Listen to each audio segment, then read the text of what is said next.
Chicken pox. कौन chicken pox है, small या बिग? बड़ा वाला कौन था? छोटा। एक बार जिसको हो जाता है ना चिकन पॉक्स, दोबारा उसको नहीं होता। इसके लिए कोई दवा की जरूरत नहीं पड़ती है, आप सिर्फ रेस्ट में रहिए। रेस्ट में सिर्फ आपको रखना पड़ता है। चलिए देखिए, तो क्वेश्चन कर लिया आप लोग। क्वेश्चन क्या है?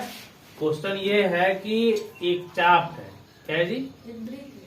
एक ब्रीथ है, और ब्रीथ पर एक चाप लिया गया है। एक चाप लिया गया है ना, जो सेंटर पर कितना एंगल बनाता है? 75 डिग्री का है। और कितना रेडियस है इसका? 3.5 सेंटीमीटर इसका आर हो गया। तो हमको बताना है कि ये, मान लेते हैं ये चाप ए बी है, तो चाप ए बी की लंबाई क्या है? एल है। क्या है? एल है। तो एल की लंबाई आपको क्या करना है? बताना है, नहीं ना? तो इसके लिए फॉर्मूला होता है चाप की लंबाई के लिए θ/360 × 2 पाई r इकाई, यही ना? तो थीटा का मान 75 है ना, और ये 360 डिग्री है, और 222/7, और r का वैल्यू 3.5 सेंटीमीटर, इतना ही ना? अब इसको हम सॉल्व कर देंगे। सॉल्व करेंगे तो ये 5 टाइम्स में कट जाएगा ना, 15 5 और ये 5 यानी 72, यानी 72 हो गया। ये देखिए आगे 5 3 जा, और ये 24 3, और कटने वाला है। यहाँ से इसको कटा दीजिए, और कटने वाला है, इसको कटा दीजिए, और इसके बाद से ये कितना होगा? 2 6 12, 6 दूना कितना हो गया? 12 हो गया। और कटने वाला है? नहीं कटने वाला है, तो लिख दीजिए। ये 3.5 है ना, तो इसको कितना लिख सकते हैं? 35 है ना। ये बाकी कितना? 6, ये 6 7 6 हो गया, और नीचे कितना जाएगा? 10। सही है, आप कटा दीजिए। अब देखिए तो 24 कर दीजिए, अब नहीं कटेगा है? इतना ही आया है 12, यानी 12 चौक 48, और आगे कितना होगा? 7।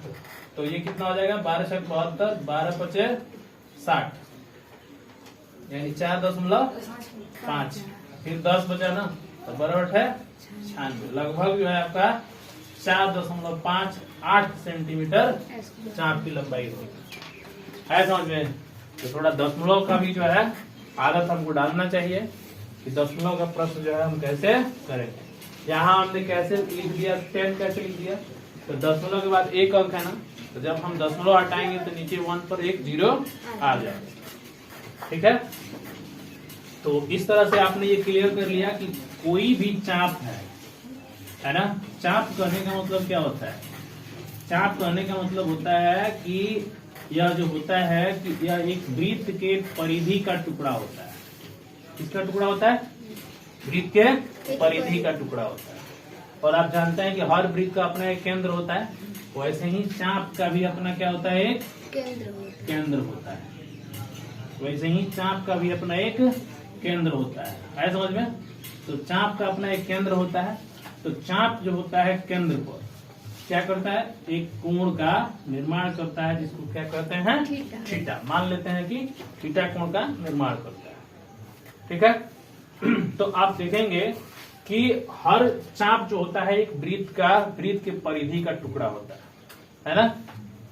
वृत्त के परिधि का टुकड़ा होता है।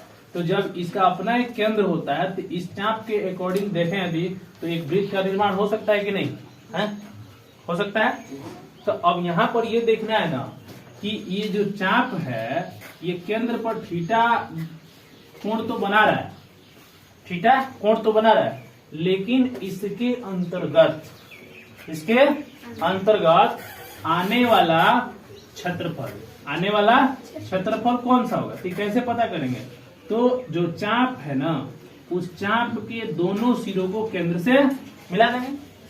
तो दोनों सिरों को जब केंद्र से मिलाएंगे तो बोलो ये त्रिज्या और त्रिज्या है ना। तो दो साइड इसमें एक्स्ट्रा लगेगा, AO और OB, जो वृत्त की त्रिज्या होगी या चाप की त्रिज्या होगी। ऐसा समझ में। तो देखो ध्यान से, चाप की लंबाई और दो त्रिज्या से जो घिरा हुआ क्षेत्र है इसको हम क्या कहेंगे, क्षेत्रफल। क्या कहेंगे, क्षेत्रफल। और इस तरह का जो शेप है ना उसको हम कहते हैं कि यह क्या है, त्रिज्यखंड। क्या है ये, समझ में आ रहा है, क्या ये त्रिज्यखंड।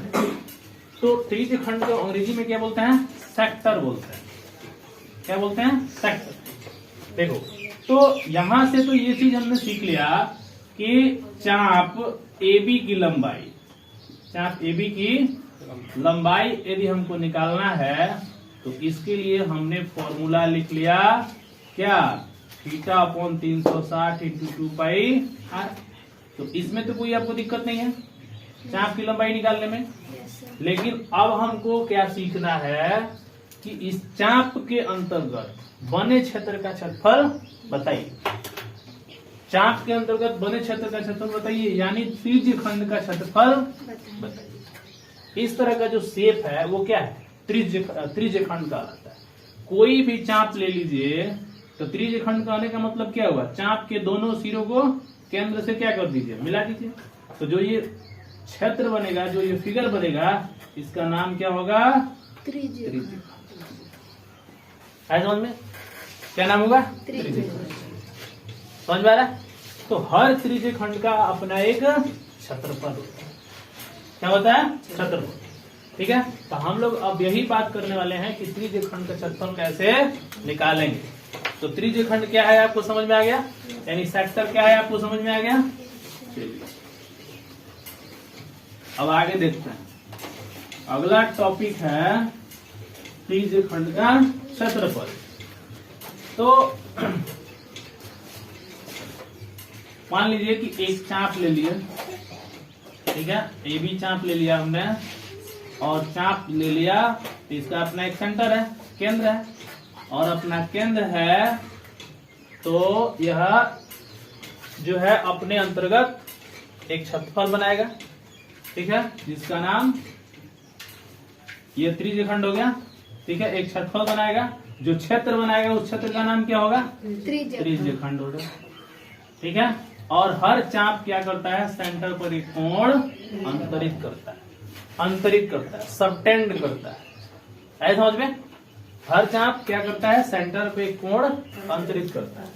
चलिए अब यहां से एक बात हमको बताइए, यदि मान लीजिए आपसे पूछ दिया जाए कि त्रिज्यखंड, नाम लिखिए ध्यान से, AOB, क्या बोलेंगे, AOB का परिमाप बताइए। यदि मान लीजिए आपसे परिमाप पूछ दिया तब आप क्या करें। तो परिमाप कहने का मतलब क्या होता है, क्षेत्र का बाहरी माप ही क्या कहलाता है, परिमाप का। कोई भी क्षेत्र आप ले लीजिए तो उसके बाउंड्री की लंबाई आप मेजर कर देंगे तो वही ना परिमाप हुआ। तो आपको त्रिज्यखंड AOB का परिमाप निकालना है। तो AOB का परिमाप निकालने का मतलब क्या हुआ, OA में OB जोड़ेंगे और उसके बाद चाप की लंबाई AB जोड़ेंगे, तब नहीं जाके इसका परिमाप निकलेगा। ये जोड़िए, ये जोड़िए और ये जोड़िए, ठीक है, ये जोड़िए, तीनों जो है लेंथ जो है हमको जोड़ देना पड़ेगा, तब जाके चाप की लंबाई निकलेगा। तो आपको मान लीजिए कि ये त्रिज्या दे दिया, कितना, R दे दिया। OA और OB क्या है, त्रिज्या है। OA और OB क्या है, त्रिज्या है, क्योंकि चाप का दोनों सिरा केंद्र से बराबर दूरी पर है, केंद्र से बराबर दूरी पर है। तो इसको हम कहेंगे कि यह इस चाप की क्या है, त्रिज्या है। क्या है ये, त्रिज्या है। ये रेडियस, क्या, रेडियस ऑफ आर्क है।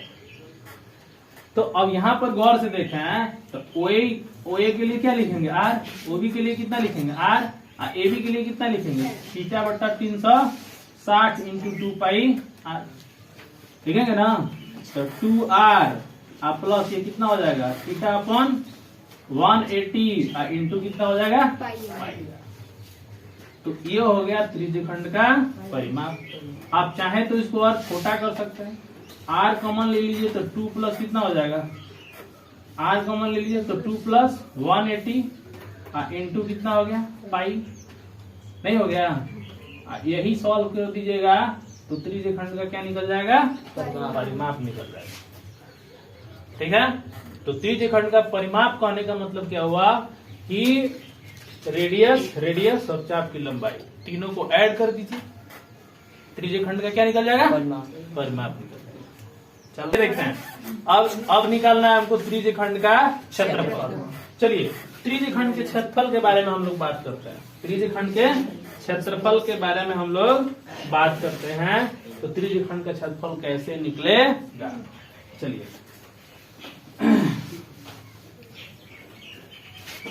आइए देखते हैं त्रिज्यखंड का क्षेत्रफल। अब हम लोग पढ़ने वाले हैं त्रिज्यखंड AOB का क्षेत्रफल, AOB का क्षेत्रफल। यहाँ आप लोग गौर कीजिएगा त्रिज्यखंड AOB का क्षेत्रफल कैसे निकलेगा, समझ में आ रहा है। चलिए इससे पहले हम क्या करते हैं कि मान लीजिए कि एक वृत्त है, ठीक है, क्या है, ये वृत्त है जिसकी त्रिज्या क्या है, r है, जिसकी त्रिज्या क्या है, r है। तो यहाँ यदि हम गौर से देखें, है ना, कि त्रिज्या यदि r है तो इसका जो क्षेत्रफल होगा, क्षेत्रफल है ना, a is = pi r square होगा ना, क्षेत्रफल कितना होगा, a is = pi r square होगा।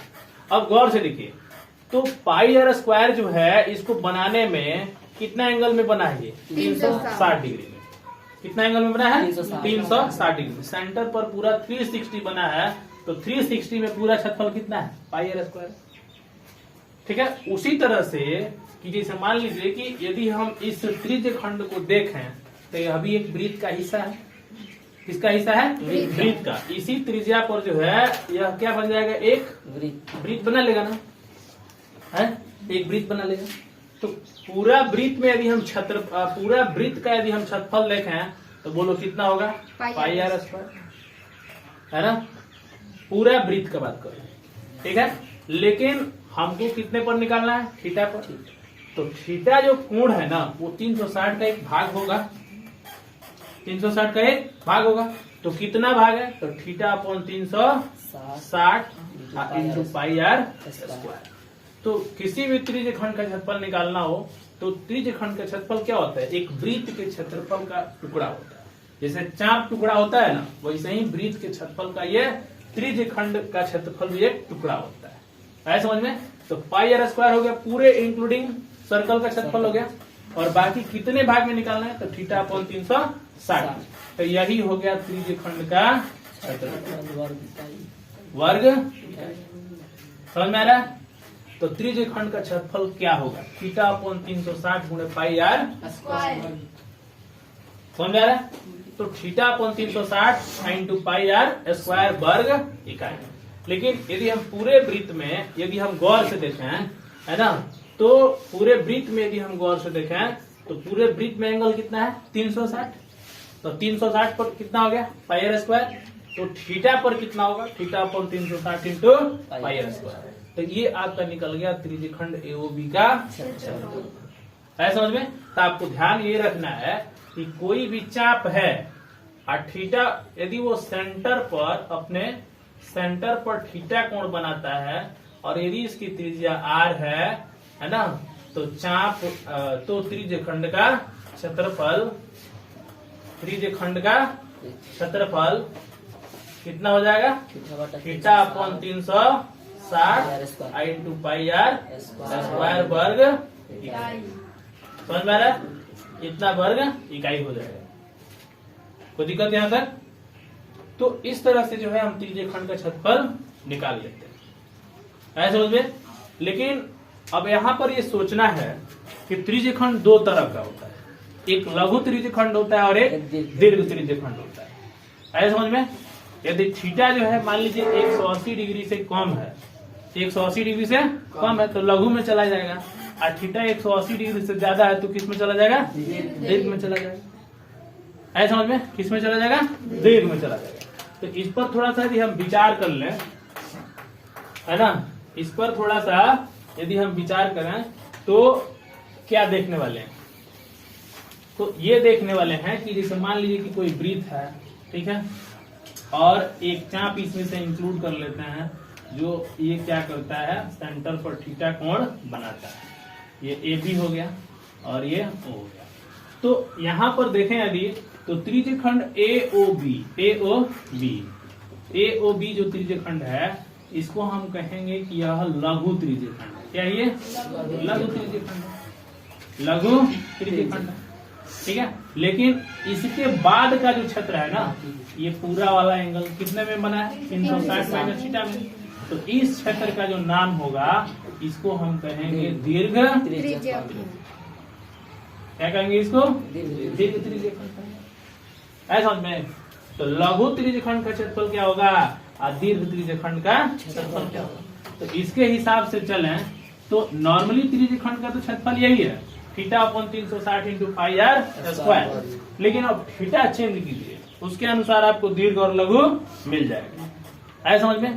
तो जब भी किसी वृत्त में दीर्घ त्रिज्यखंड का बात कर रहा है और लघु त्रिज्यखंड का बात कर रहा है तो तभी भी आपको जो है लघु त्रिज्यखंड का क्षेत्रफल, लघु त्रिज्यखंड का जो क्षेत्रफल है वो कितना हो जाएगा, theta upon 360 into pi are square.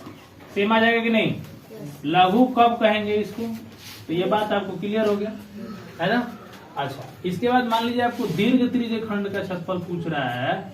इसका दीर्घ त्रिज्यखंड का क्षेत्रफल मान लीजिए आपको आप पूछ रहा है, तो दीर्घ त्रिज्यखंड में कितना एंगल बनेगा, 360 माइनस थीटा। तो 360 minus theta upon 360 into pi are square वर्ग बन जाएगा ना इतना, ठीक है। चलिए, तो ये हो गया लघु त्रिज्यखंड और ये हो गया दीर्घ त्रिज्यखंड। और नॉर्मल यदि दिया है, मान लीजिए वृत्त पर यदि आपको नहीं बता रहा है, नॉर्मल दे दिया तो उसको त्रिज्यखंड कहेंगे, है समझ में। लेकिन एक वृत्त पर बनेगा तो हमेशा वृत्त पर एक लघु बनेगा और एक दीर्घ बनेगा, है समझ में। यदि मान लीजिए दीर्घ त्रिज्यखंड एक और निकालना है तो इसका मतलब ये हुआ कि दीर्घ त्रिज्यखंड का क्षेत्रफल के लिए हम ये भी लिख सकते हैं, वृत्त का क्षेत्रफल माइनस लघु त्रिज्यखंड का क्षेत्रफल। ये भी कर सकते हैं, नहीं कर सकते हैं, लघु त्रिज्यखंड का क्षेत्रफल। यदि यहां से देखें तो ये भी कर सकते हैं। जैसे इतना एरिया निकल गया तो पूरे वृत्त में से इतना को माइनस कर देंगे तो क्या बचेगा, बचेगा ना। तो यहां से भी निकाल सकते हैं। तो theta upon 360 minus theta upon 360 ये भी लगा सकते हैं, नहीं तो पूरे वृत्त के क्षेत्रफल में से इसको माइनस कर सकते हैं, ऐसा समझ में। तो एकदम सेम चीज है, क्यों देख लीजिए, वृत्त का क्षेत्रफल क्या होता है, पाई आर स्क्वायर होता है ना। तो पाई आर स्क्वायर में से आप theta upon 360 into pi are square minus करेंगे ना, तो पाई आर स्क्वायर यदि आप मान लीजिए कॉमन कर रहे हैं तो 1 माइनस थीटा अपॉन कितना होगा, 360 होगा। तो देखिए ना, वही फॉर्मूला फिर से आ जाएगा, 360 माइनस थीटा बट्टा 360। आगे कि नहीं आ गया, 360 minus theta upon 360 into pi r, देखिए वही आ गया। तो चाहे पूरे जो है वृत्त के क्षेत्रफल में से घटा दीजिए, नहीं तो ये फॉर्मूला लगा दीजिए, दोनों तरफ से आपका आंसर निकल जाएगा। तो त्रिज्यखंड का क्षेत्रफल हमको कैसे निकालना है, तो फॉर्मूला क्या हो गया, क्लियर हो गया, theta upon 360 into pi are square. देखो कभी कभी सवाल बना तो थोड़ा कॉमन सेंस की जरूरत पड़ती है। कॉमन सेंस कहने का मतलब जब इसका एरिया हो गया लघु त्रिज्यखंड का, तो ये जाहिर सी बात है कि वृत्त के क्षेत्रफल में से इसको घटा देंगे तो दीर्घ त्रिज्यखंड का क्षेत्रफल आ जाए। तो ये जो है क्या है, कॉमन सेंस है, ऐसा समझ में। घटा के देखेंगे तो पता चलेगा, ये तो फॉर्मूला बन गया 360 minus theta upon 360 into pi are square. समझ में आ रहा है। तो इस तरह से जो है हम त्रिज्यखंड का क्षेत्रफल निकाल सकते हैं, यहाँ तो कोई दिक्कत, ठीक है। त्रिज्यखंड का क्षेत्रफल निकाल सकते हैं।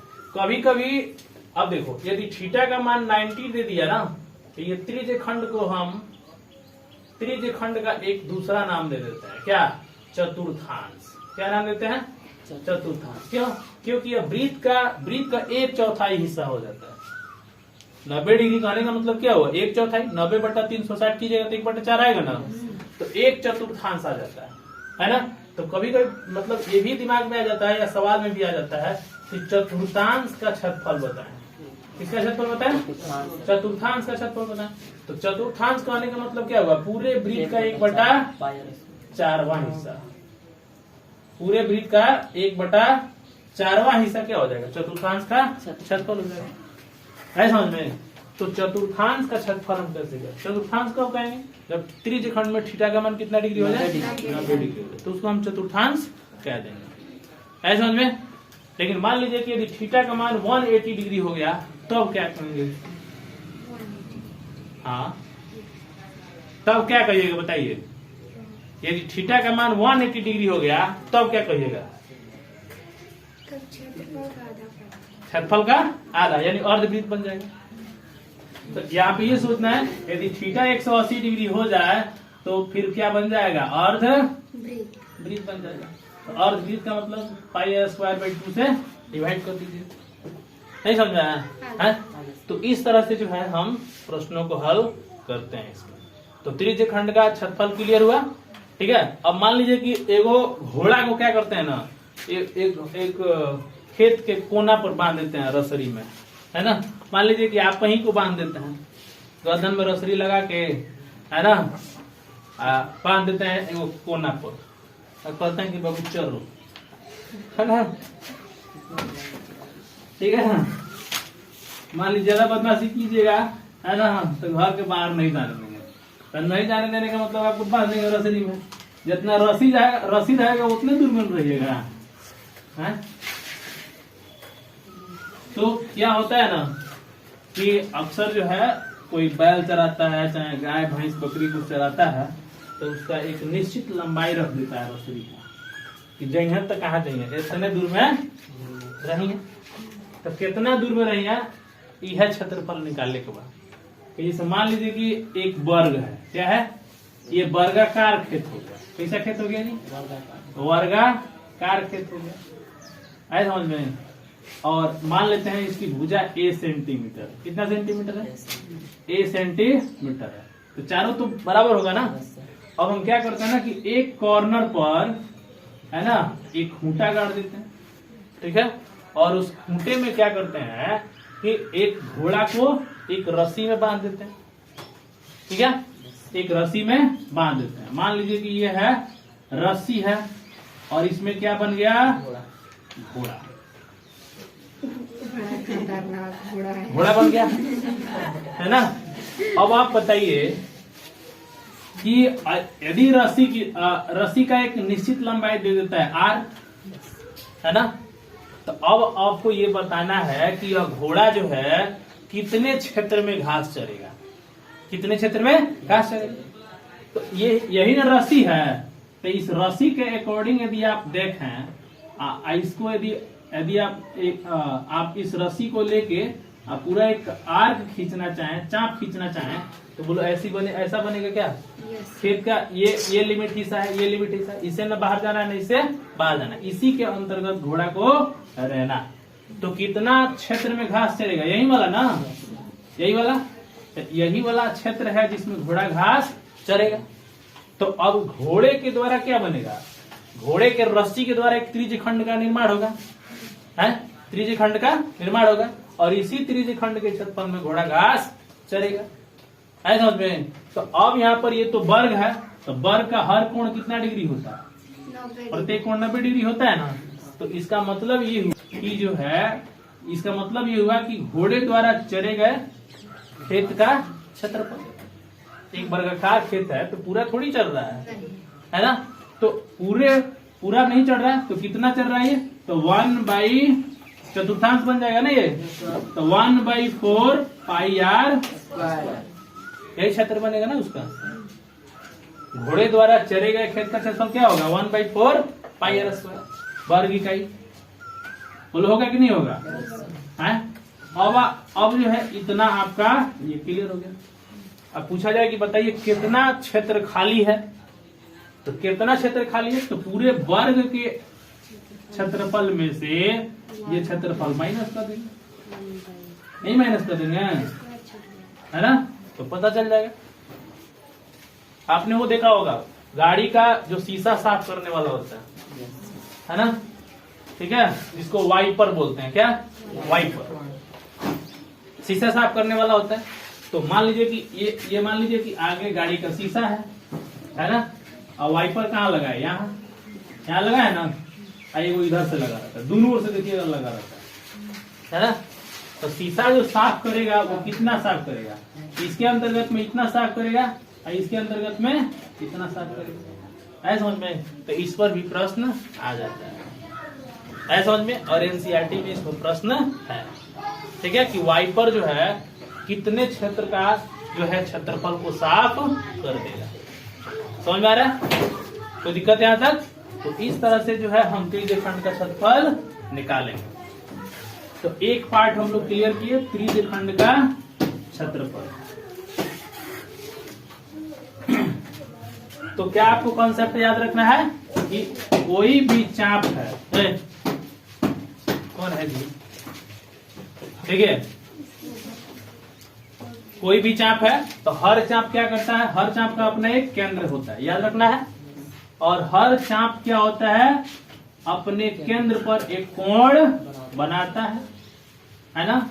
यदि चाप के दोनों सिरों को यदि हम केंद्र से मिला दें तो उसके द्वारा जो क्षेत्र बनेगा वो क्या बनेगा, त्रिज्यीय खंड बनेगा, है ना।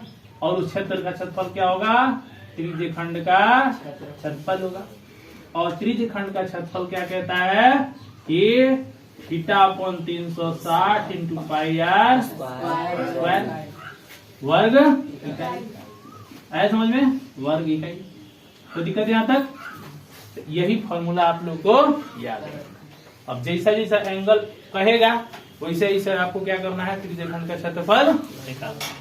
तो कल हम लोगों ने सीखा था सिर्फ चाप की लंबाई निकालना, यही ना, यानी इसकी लंबाई निकालना सीखे थे। और आज हम लोग सीख रहे हैं कि यह चाप की लंबाई अपने अंतर्गत सेंटर पर कितना क्षेत्रफल बनाती है, ऐसा समझ में। और उस क्षेत्रफल का फॉर्मूला हमने सीखा θ/360 इंटू पाई आर, समझ में आया। तो इस तरह से अगला जो स्टेप आएगा ना, अब स्टेप आ रहा है, इसके बाद हम लोग पढ़ेंगे वृत्तखंड। क्या पढ़ेंगे, वृत्तखंड, ठीक है। तो वृत्तखंड क्या होता है, एक वृत्त ले लो ऐसे, है ना, और कहीं से भी बीच में से ऐसे कट कर दो। तो देखो दो को पार्ट बन गया ना, बड़ा वाला पार्ट को क्या बोलेंगे, दीर्घ वृत्त खंड, और छोटा वाला पार्ट को क्या बोलेंगे, लघु वृत्तखंड, ऐसा समझ में, लघु वृत्तखंड बोलेंगे, ठीक है। अब मान लीजिए कि अब यहां से प्रश्न आ रहा है कि लघु वृत्तखंड का क्षेत्रफल बताइए। तो लघु वृत्तखंड का क्षेत्रफल बताने के लिए सबसे पहले लघु खंड को देखेंगे, लघु वृत्तखंड को देखेंगे। अब लघु वृत्तखंड में देखिए एक चाप है कि नहीं है, ए बी एक चाप है ना, लघु वृत्तखंड में एक चाप बन रहा है कि नहीं बन रहा है।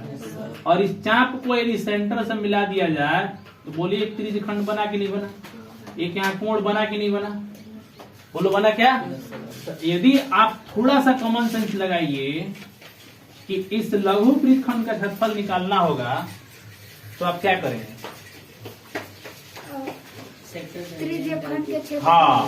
हाँ सेक्टर के एरिया में से ट्रायंगल का एरिया माइनस कर।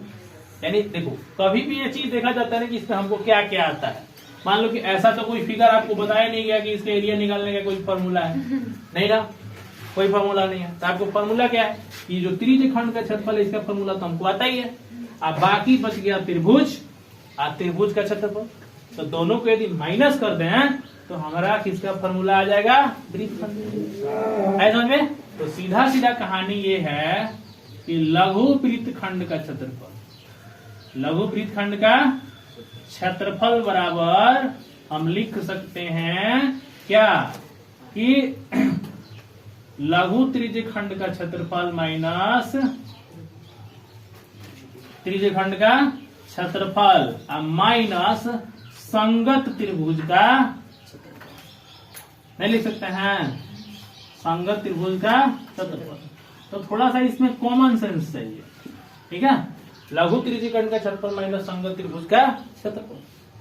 अब बात यह आ गया कि लघु त्रिज्यीय खंड का क्षेत्रफल तो निकालना जानते हैं, लेकिन संगत त्रिभुज का क्षेत्रफल आप कैसे निकालें, तो त्रिभुज के क्षेत्रफल के लिए सारा पापड़ हम लोग बेले हैं अभी पिछला क्लास में। जैसा त्रिभुज होगा उसको इस हिसाब से क्षेत्रफल निकाल देंगे, ऐसा समझ में। तो मान लीजिए कि यह त्रिभुज समबाहु हो जाए तो √3/4² लगाएंगे। यदि ये त्रिभुज क्या हो जाए, विषम बाहु हो जाए, तीनों साइड मान लीजिए दिया है यदि, है ना, तब तो हीरो का सूत्र लगा लेंगे। राइट एंगल दिया है तो राइट एंगल का लगा लेंगे। लेकिन मान लीजिए केवल आइसोसेलेस हाँ आइसोसेलेस होगा, 60 हो जाएगा तो हो जाएगा नहीं, थीटा यदि 60 कर देंगे तब तो इक्विलेटरल बन जाएगा, है ना। लेकिन यदि क्वेश्चन के अंदर आपको तीनों साइड दे देता है, ठीक है, तब आप जो है जैसा आप चाहे वैसा आप लगा सकते हैं। लेकिन मान लीजिए कि आपको तीसरा साइड ना दे और थीटा यदि 60 दे दे तब तो आप उसको मान लेंगे कि समबाहु है। लेकिन थीटा यदि आपको दूसरा एंगल दे देता है, मान लीजिए कि कोई अलग एंगल आपको दे दिया, 30 डिग्री दे दिया, तो 30 डिग्री पर कौन त्रिभुज बनाइएगा, नहीं ना बनेगा, है समद्विबाहु बनेगा। लेकिन समद्विबाहु का मान लीजिए तीसरा साइड नहीं दिया है, खाली जो है रेडियस दे दिया, ऐसा समझ में। तो यहाँ जो है सबसे बड़ा समस्या किसको निकालने में है, त्रिभुज को त्रिभुज के क्षेत्रफल में निकालना है।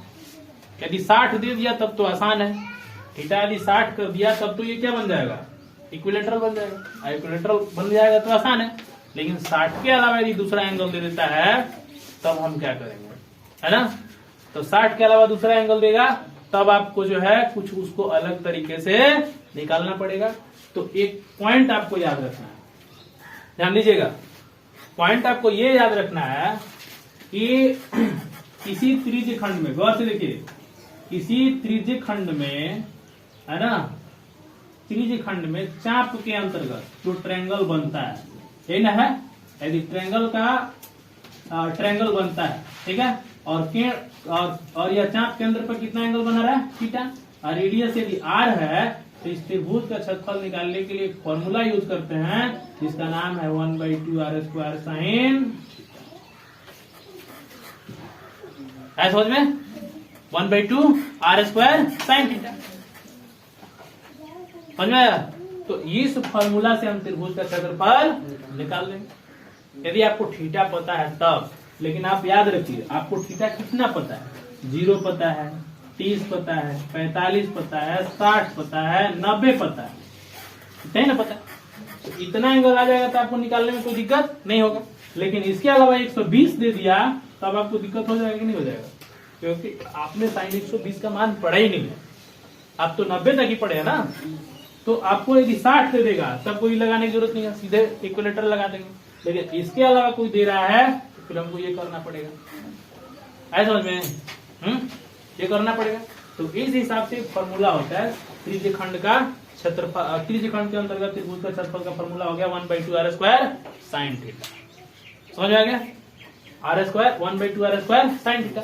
मान लीजिए थीटा का मान यदि 60 रखते हैं आप तो r² साइन 60 बन जाएगा, और साइन 60 का मान आपको पता है 1/√3/2। तो ये फॉर्मूला देखिए √3/4r²। आप बताइए ये फॉर्मूला आपको लिखाया गया था √3/4a², समबाहु त्रिभुज का क्षेत्रफल आ गया, इसका मतलब फॉर्मूला करेक्ट है। तो 1/2r² साइन थीटा। तो लघु त्रिज्य खंड का क्षेत्रफल कितना हो जाएगा, θ/360 πr² माइनस 1/2r² साइन। समझ में आ गया। तो इस तरह से लघु वृत्तखंड का क्षेत्रफल निकाल दें।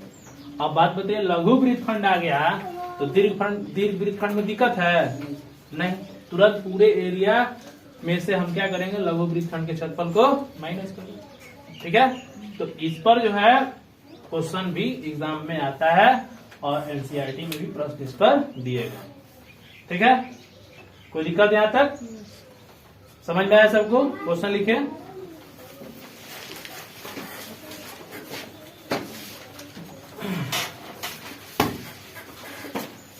देखिए यदि किसी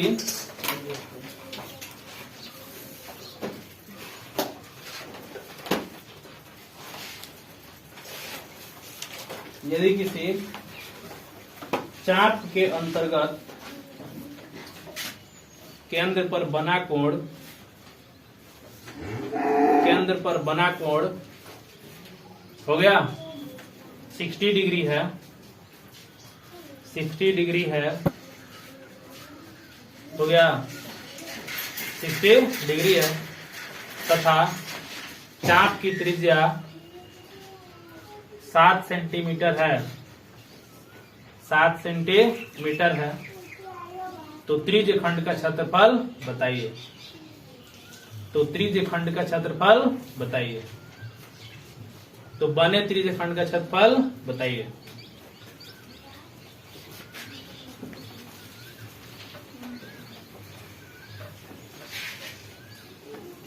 बने त्रिज्य खंड का क्षेत्रफल। तो आपको क्या दे रखा है, डायग्राम भी आप चाहें तो ड्रॉ कर सकते हैं, है ना। थीटा दे रखा है, r बराबर 7 सेंटीमीटर दे रखा है, चाप AB है, AB के अंतर्गत आपको निकालना है ना। तो त्रिज्य खंड का क्षेत्रफल इतना हो जाएगा, theta upon 360 into pi are square वर्ग इकाई हो जाएगा।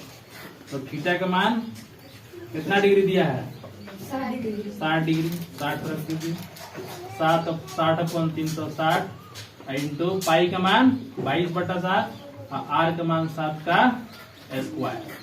तो सॉल्व कीजिएगा तो ये 1/6 हो गया, 1/6 गुणे ये 22/7 इंटू 7 इंटू 7 से 7 कट गया, 3 दूना 6, 11 दूना 22, 11 7 77 बटा कितना आ गया, 3 सेंटीमीटर। कोई दिक्कत यहाँ तक है? सकेंद्रीय वृत्त क्या होता है, देखिए कौन सा वृत्त, सकेंद्रीय वृत्त, कंसेंट्रिक सर्कल। देखिए ध्यान से, जब एक ही केंद्र से बहुत सारे वृत्त खींचे जाए तो उन्हें हम सकेंद्रीय वृत्त क्या कहते हैं, सकेंद्रीय वृत्त। ठीक है, यदि मान लीजिए 2 वृत्त खींचा गया तो दोनों का त्रिज्या अलग अलग होगा ना, R1 और R2।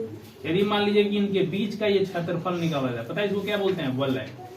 क्या बोलते हैं, वलय। इंग्लिश में इसे रिंग कहते हैं। क्या कहते हैं, रिंग। ये रिंग हो गया, यानी इसको वलय कहा जाता है।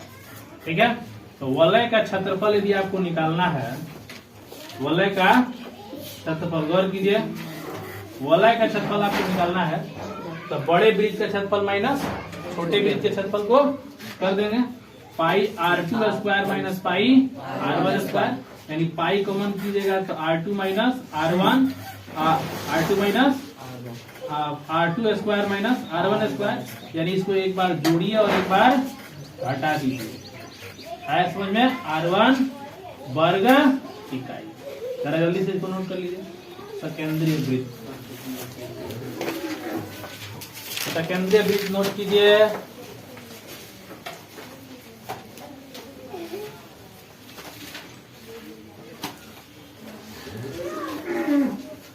कल सारा फॉर्मूला एक जगह एक बार फिर से पुनः लिखवा देंगे, ठीक है, एक पेज पर।